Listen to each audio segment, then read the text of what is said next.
The anime started with Zagen. He is an orphan slave who didn't even have any memories of his parents. He always lived amongst thrash and stole from traders just to feed. When he got older, he took up residence in a decaying castle located in a deep forest known as the Lost Woods. He was a sorcerer who was feared and revered by the people in nearby villages, but despite all his power, he had one grave challenge he was yet to overcome. He sits on his throne looking down on his elf maid, who is kneeling before him. She asks him how he plans to dispose of her, but he's surprised by this question because he had no intention of doing so. He wonders how he'll talk to a girl he likes, just like every teenage boy wonders when they sit next to their crush. The previous day, a girl was getting attacked in a forest. She tries to defend herself against Mayers, but when she tries to slap him, she just peels off his face. Mayers is unfazed by this, but she realizes he's not Mayers. She wonders what he did to Mayers, but he has other things in mind. He rips her gown, but he tells her he's not planning to assault her. He informs her that her face will make a good catalyst for his works, and she realizes he's a sorcerer. He begs her not to give up too easily, but she screams out, trying to get the attention of whoever is nearby. The sorcerer tells her to remain calm so that he can easily flay her face, and proceed to do his bidding with her body. A man suddenly walks into the scene and he picks up the sorcerer like a rag doll. The sorcerer wonders who he is, but Zagen tells him he's trespassing in his yard. Zagen is pissed that his nap was interrupted by all the shouting going on, and the sorcerer realizes this is Zagen's territory. He lies to Zagen that they are both sorcerers, and he promises to share his research with Zagen if he releases him. Zagen tells him he has no interest in sorcery that involves flaying people, and he immediately crushes the man. The lady sees all this, but it's too much for her to process. She immediately faints and Zagen realizes that he overdid it. He's sure she will be traumatized when she wakes up. He decides to remain calm, and since he's a sorcerer, he thinks up a way to fix it. He decides to use a spell to restore the sorcerer's face and repair the lady's clothes. He's sure she'll only think of the encounter as a dream, since her clothes will be in order when she wakes up. He notices a cross pendant on the lady's necklace, and he wonders if she's with the church. He thinks she may be one of the apostles of the gods who are sworn enemies of sorcerers, and though he saved her, he knows he may be blamed for the attack. He decides to drop her off on the road to a town so somebody can find her. He tries to use his translocation magic for this, but it is interrupted. He's surprised by this because she's in his territory and he put up a lot of barriers. He realizes that this isn't a trick that can be pulled by a normal sorcerer. Barbaros suddenly lands behind him, and he tells him to stop messing with his magic spells. Barbaros makes fun of his looks, but Zagen mocks him in return. Barbaros wonders if he interrupted anything important, and Zagen tells him he was just teaching a creeper lesson. Barbaros is surprised that Zagen cares about something other than pursuit of more power. He reminds Zagen that other people's lives are nothing fuels to their ambitions for power, and they can take it however they please because they are sorcerers. Barbaros walks over to the lady and he realizes she has a decent amount of mana. He wonders if Zagen is going to sacrifice her,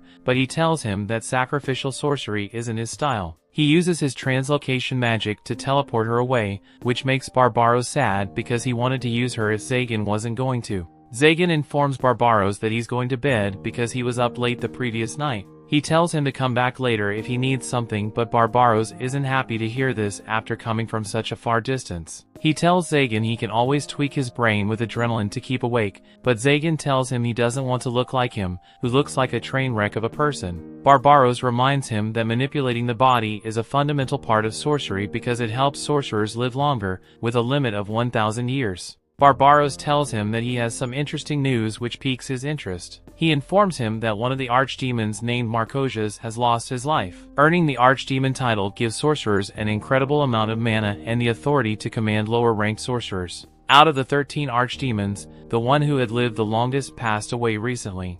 Barbaros realizes that Zagen is interested and he teases him about him going to bed. Zagen tells him to spill the information if he wants to, and Barbaros decides to give him the full gist. He tells Zagen there's going to be a huge auction of the late archdemon's territory, including his legacy. Zagen is interested in this, and he decides to follow Barbaros to the auction location. As they walk through the city towards the location, Zagen figures out that Barbaros only wanted to borrow some money from him for the auction. Zagen tells him he would rather buy the archdemon's legacy for himself, but Barbaros tells him it won't be fair because he was the one who told him about it. Zagen tells him to ask someone else, but Barbaros tells him he's the only sorcerer he can run to for some money. He offers to help Zagan bag some chicks, but Zagan concludes that women are more trouble than they're worth. One guard suddenly runs past them to give a report to his superior, but Zagan notices the guard is on edge. Barbaros tells him it's because there have been serial kidnapping cases where young women were snatched for experiments.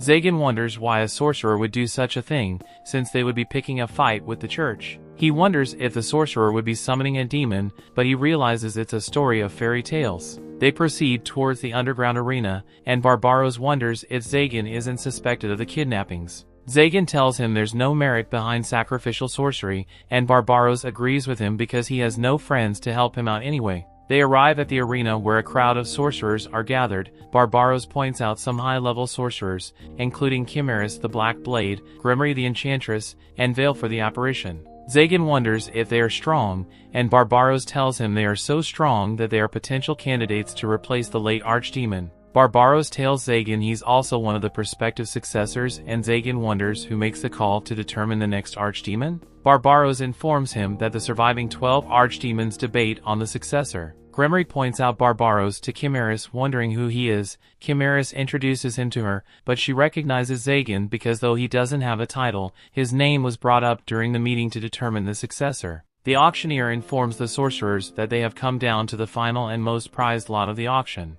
The merchandise is put under the spotlight, and the auctioneer informs the sorcerers that the merchandise was supposed to come into the possession of the late Archdemon. He tells them the deal fell through with the Archdemon's passing and they can now auction the merchandise. Barbaros wonders what happened to the rest of the Archdemon stuff, but Zagan tells him the merchandise could be a catalyst the Archdemon picked out himself. The auction removes the cover to reveal an elf, who is part of a race from a distant land, as the merchandise. The sorcerers are surprised by this, but Zagan has a different emotion well up inside of him. The auctioneer informs the sorcerers that elves are closer to gods and nature spirits than humans, and he points out the elf's striking white hair. He informs them that the elf's magic is unmatched and she can also be used as a valuable love tool. He tells them they can do anything with her with the right amount of money. He's about to start the bidding at 10,000 gold, but Zagan immediately bids 1 million gold to the surprise of the other sorcerers. The auctioneer thanks him for his bid, but Barbaros tells him that though she's an elf, he's bidding too much for her. Meanwhile, Zagan is wondering what is welling up in his chest. Though he knows the elf looks lovely, he doesn't know how to express the emotion that's building up inside him. He just knows that he wants to help her, and he has an overwhelming feeling to also touch her. Zagan tells Barbaros he has finally found something he didn't know he was looking for, and Barbaros wonders what horrible sorcery he's going to use the elf for. Zagan looks at him with a naughty smile on his face before gliding down to claim his prized lot. Zagan stands in front of her, wondering what to say to her. He wonders why she's in chains, and the auctioneer tells him the chains are to keep her mana contained. He warns Zagan to be careful because the elf could run off if she's unchained, but he informs him that none of them know how to remove the chains. He wonders if the elf is conscious, and the auctioneer tells him she has been preserved in her natural state. He informs him that the elf has so much capacity that ordinary sorcery doesn't work on her. Zagan can't wait to talk to her, and he tells the auctioneer he can't wait to hear the sweet sound she makes. Everyone gets the wrong idea, and Zagan realizes he came out weird because he doesn't know how to talk to women. Zagan takes her home, but he still has no idea what to say to her. He regrets not asking Barbaros for some advice, but since he didn't, he decides to ponder on different conversation starters. He plays out different scenarios in his head, but they don't end up so well. While kneeling before him, she asks him if she can put forth a question. Zagan is so surprised she talks, and he can't help but admire how sweet her voice sounds. He tells her to go on in an angry voice, and he kicks himself for sounding angry. She wonders if he's going to take her life, and this brings a look of disgust on Zagan's face. She tells him she's be able to prepare herself properly if she knows beforehand, but Zagan tells her he has no intention of taking her life. She realizes she'll be expecting something worse than losing her life. She looks over at some torture devices, thinking that's her fate, but they don't belong to Zagan. They belong to the previous owner of the castle, and Zagan didn't get rid of them because he was too lazy. He introduces himself to her and he tells her he has no interest in torturing her. He tries to ask her for her name, but his words can't get past his throat, which pisses him off. She introduces herself as Nephilia, and she informs Zagan that she doesn't have a family name. Zagan wonders if that is a common occurrence among elves, and she tells him it's because she's a cursed child. She wonders why he's asking, but she reassures him that she's untouched, but Zagan is embarrassed. She tells him she thought he was checking how viable she was for his experiments, but he tells her he has no intention of experimenting on her. She wonders why he bought her, and he tells her she doesn't have to know because he doesn't want to tell her his true reason, since he'll look like a pervert. He realizes he'll have to live together with her, and he tries to control himself. He walks up to her and tells her to choose the room she'll stay in, but she mistakes his offer for the place of her demise. He reiterates that he has no intention of taking her life, and she's surprised by this. Seinen figures out that she was sold as a slave and was always told she would end up as a test subject for a sorcerer. He figures she doesn't have a home to return to since she is cursed, and this makes him realize she is just like him. He remembers when he had to sleep in the trash and steal from traders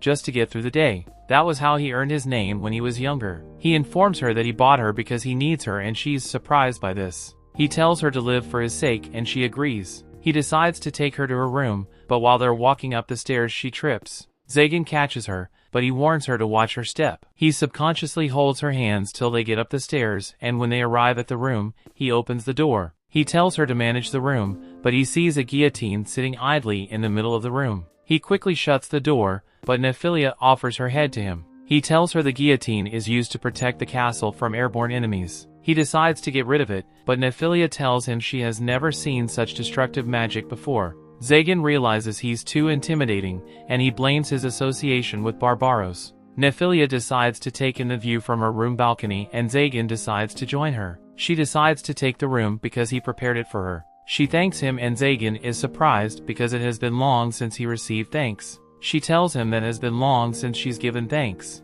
That brings the episode to an end. Thanks for watching. Want next part? Subscribe the channel and turn on notification bell.